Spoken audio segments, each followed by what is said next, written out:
Hello everyone, it's a pleasure to me to be here in this nice workshop. I would like to thank the organizing committee for this opportunity to talk about my work here. I'm going to talk about the double structure on arbitrary rings, modules, and schemes.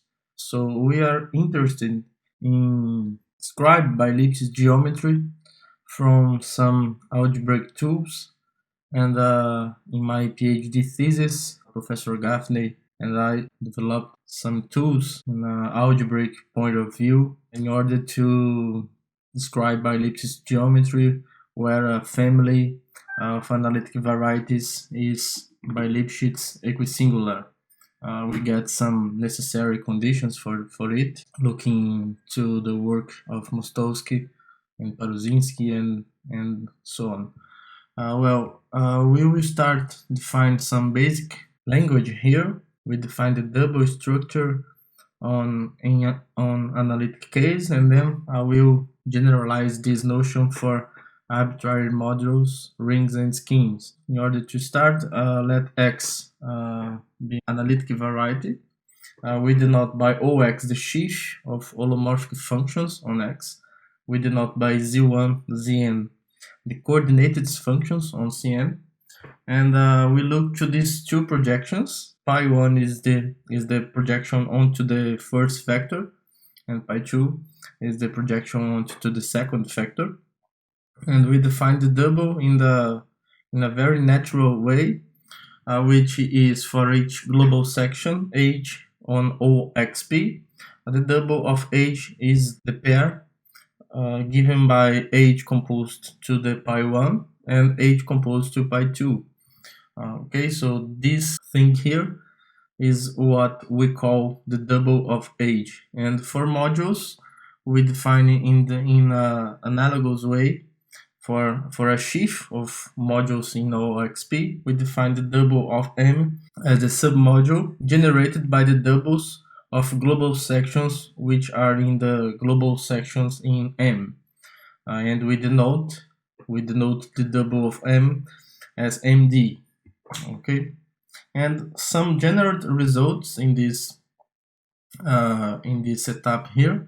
We get a set of generators for the double of M, which depends on a set of generators of the original module M. So if you have M generated by global sections, H1, HR, we get a set of generators of MD, the double of M, given by the doubles of the generators of the original module, and we have to add in the set of generators these guys here.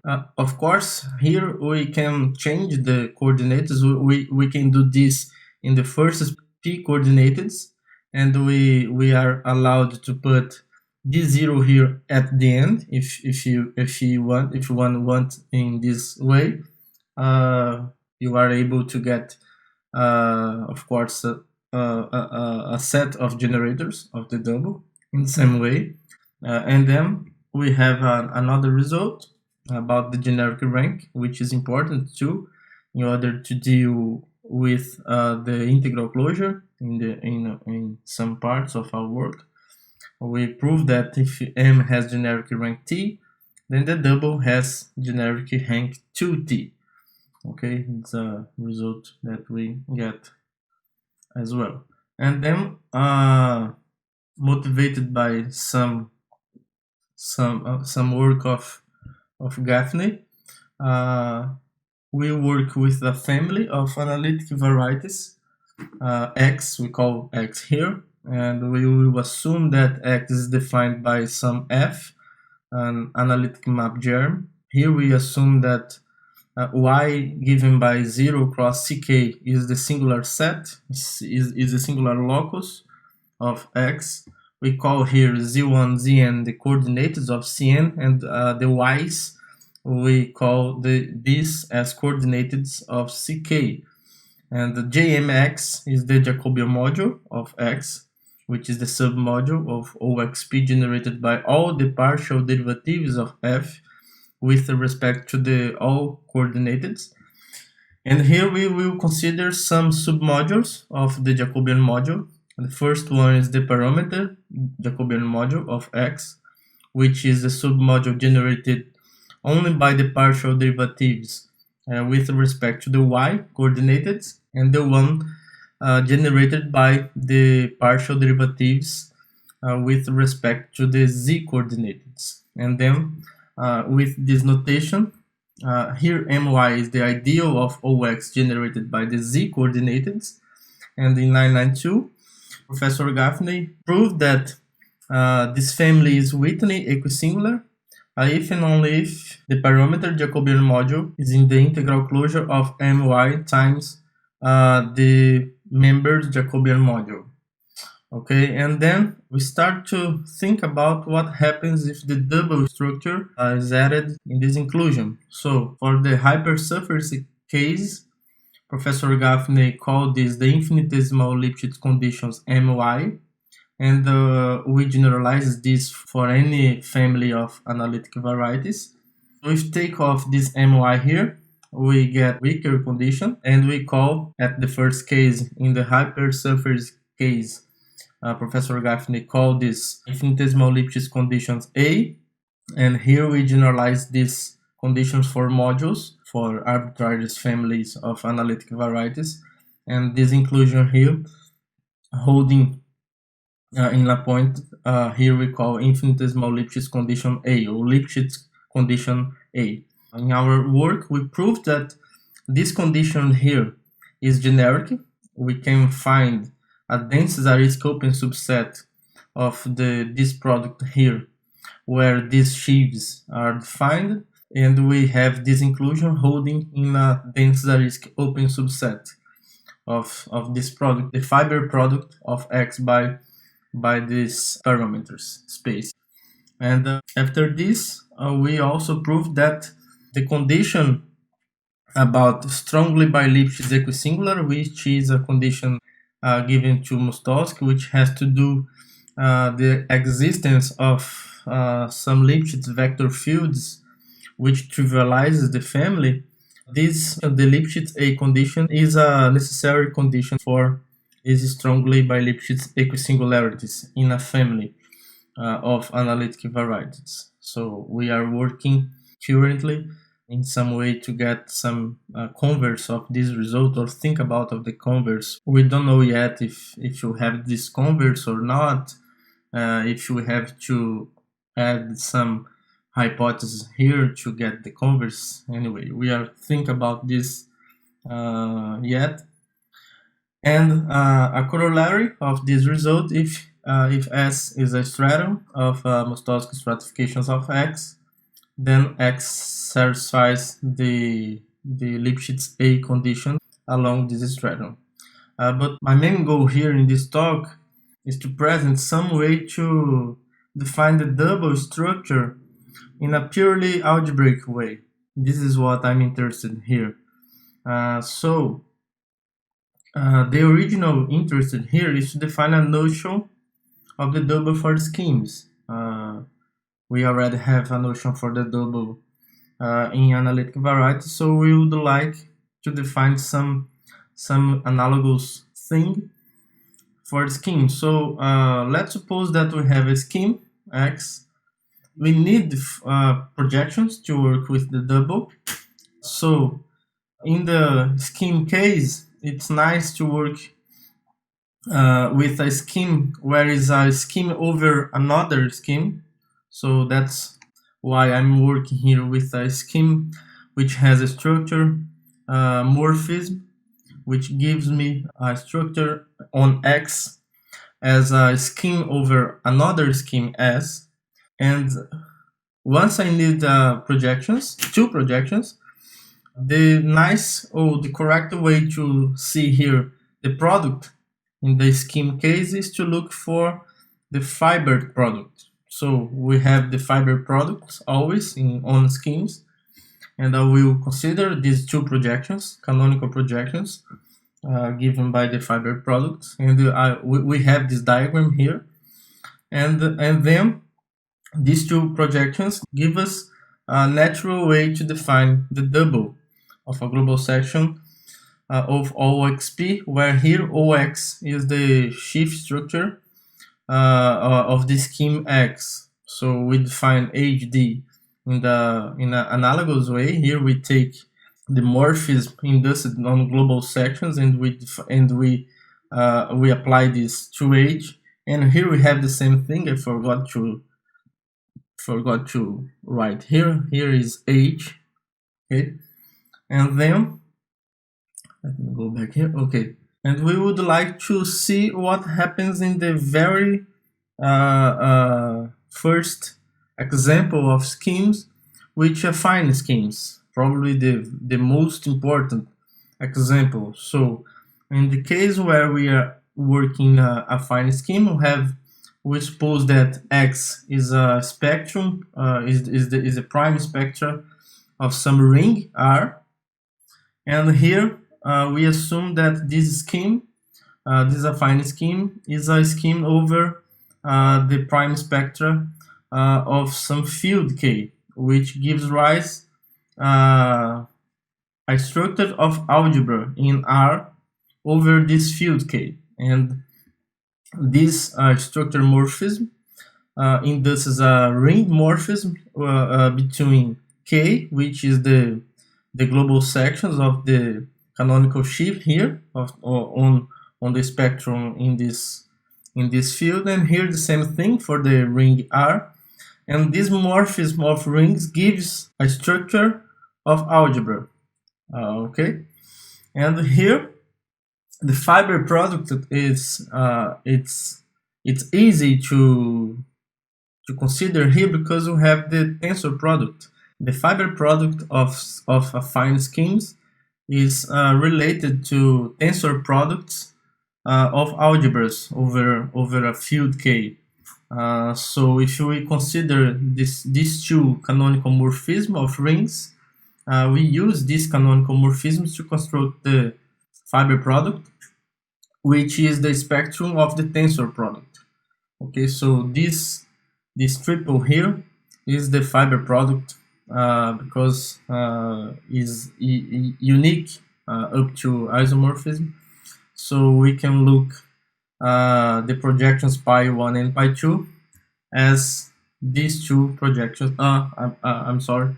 We can see the induced morphisms of pi 1 and pi 2 as these two canonical morphisms of rings here between R and its tensor product of R with itself.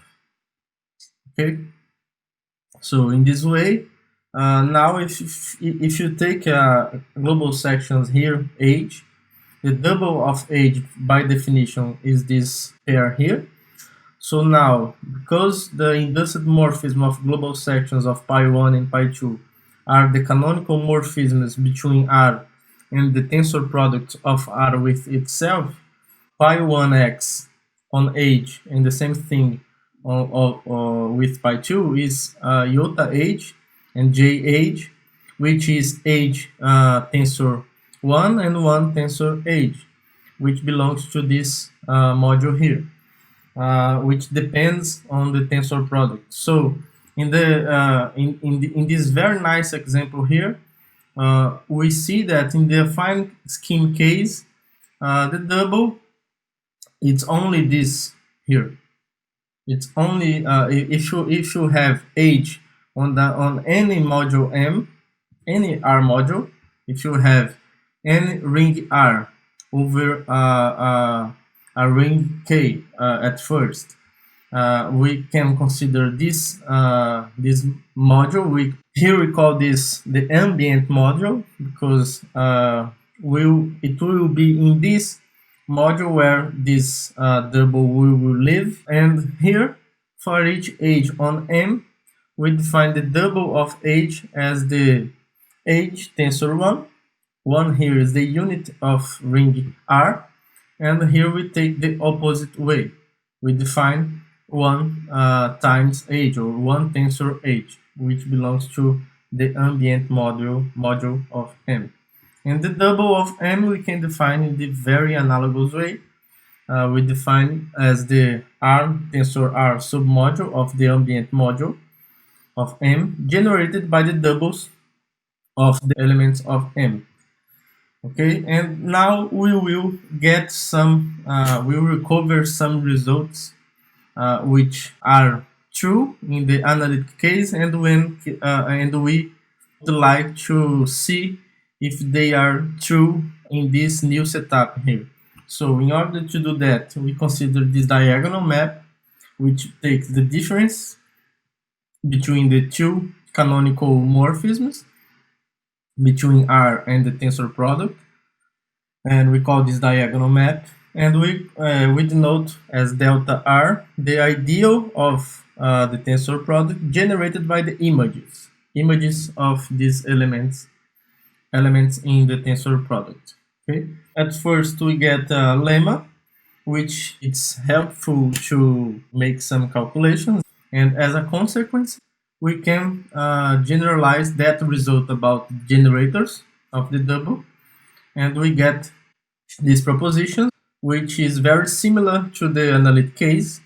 If you have a set of generator of M, then this set B here is a set of generators of the double of M, and B looks like that set in the analytic case, but here we have the similar tensor product, and here we have the image of xy by delta, making the role of that differences between the coordinates in the analytic case. But at the end, we will see that is the same thing if you assume that R is it's a ring given by holomorphic functions on analytic variety X. Okay, so this result here generalizes that one in the analytic case. Another proposition we have here is that the double, here I forgot to, here is the double here. This proposition here says that the double commute with the direct sum of module, and we get a canonical isomorphism making this work. The double of a sequence is the sequence of the doubles. So the direct sum as well behaved related to the double. Okay, and then we would like to generalize that result about the generic rank, and in order to do that we need this lemma, and here we need to assume that R is a flat K algebra, which is true in the complex case. In the analytic case we have this hypothesis, so in order to use this lemma here, we need to assume that R is a flat K algebra, and a theorem which generalizes that one about the generic rank. We assume that M is a finitely generated R submodule of a free module of finite rank, RP. If you assume that R is a domain, which is a finitely generated flat K algebra, and we have to assume that this tensor product here is a domain, and this diagonal is not trivial. This ideal is not trivial. So under this hypothesis, if M has generic rank T, then the double will have generic rank 2T. And in a first look, one could think that, well, there are a lot of hypotheses here. Yeah? Yes, you're right. But in the case where K is a algebraically closed field, in this case, all these hypotheses here are satisfied. The main one is this one here. This tensor product will be a domain because we are assuming that R is a domain here. And working in the complex case, we have all these hypotheses being satisfied, so the theorem works in this case. Okay, so maybe at this point, this theorem here is the main one. So far, I'm still working on these things, and in order to finish our talk here, The question is, this new kind of double coincides with the original one?